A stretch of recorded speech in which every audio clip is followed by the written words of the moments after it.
रत्नागिरी आणि जगभरातील बातम्यांचे सुपरफास्ट अपडेट मिळवण्यासाठी रत्नागिरी खबरदारच्या सर्व सोशल मीडिया प्लॅटफॉर्मना आजच लाईक, सबस्क्राईब आणि फॉलो करा।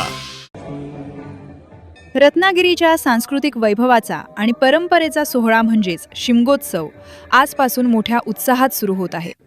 रत्नागिरी शहरातील 12 वाड्यांचे ग्रामदैवत असलेल्या श्रीदेव भैरीबुवाच्या या उत्सवासाठी मंदिर संस्था सज्ज झाली असून नगरसेवक सौरभ मलुष्टे यांच्या सौजन्याने श्रीदेव भैरी मंदिर, श्रीदेवी जोगेश्वरी आणि श्रीदेवी नवलाई पावणई या तीनही मंदिरांना फुलांची विलोभनीय सजावट करण्यात आली आहे।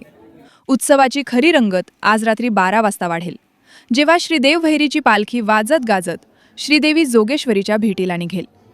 पालख्यांच्या या ऐतिहासिक भेटीचा आणि शिमगोत्सवाच्या प्रारंभाचा नयनरम्य सोहळा अनुभवण्यासाठी रत्नागिरीतील भाविक आज रात्री भैरी मंदिरात मोठी गर्दी करतात।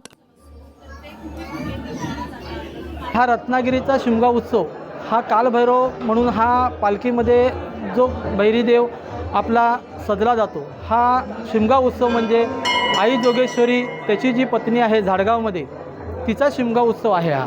आणि ह्या तिच्या शिमगा उत्सवाला तिच्या होळीचा शेंडा उभा करण्यासाठी ती निमंत्रण आपल्या नवऱ्याला देते आणि ते निमंत्रण आज रात्री संपूर्ण 12 वाड्याच्या मानकरी गावकरी ट्रस्टी गृहमंडळी यांच्या वतीनं आलं जातं 10 वाजता आणि ते निमंत्रण भैरीदेवाला आज येतं आणि ते भैरीदेवाला निमंत्रण आल्यानंतर पालखीमध्ये भैरीदेव त्याच्यामध्ये त्याच्या आधी ज्या वाडवडिलांपासून पूर्वापरा टेंब्यातल्या भैरी, मसोबा, नवलाई पावणई, जाकी मिऱ्या, सडा मिऱ्या, नवलाई पावणे मसोबा अशा विविध पालख्या आज त्यांच्या गाठीभेटीसाठी आपल्या शिमगा उत्सवाचा साजरा करण्यासाठी त्याचं निमंत्रण घेण्यासाठी आज त्याच्या आशीर्वादाला त्या ठिकाणी संपूर्ण गाव येतो।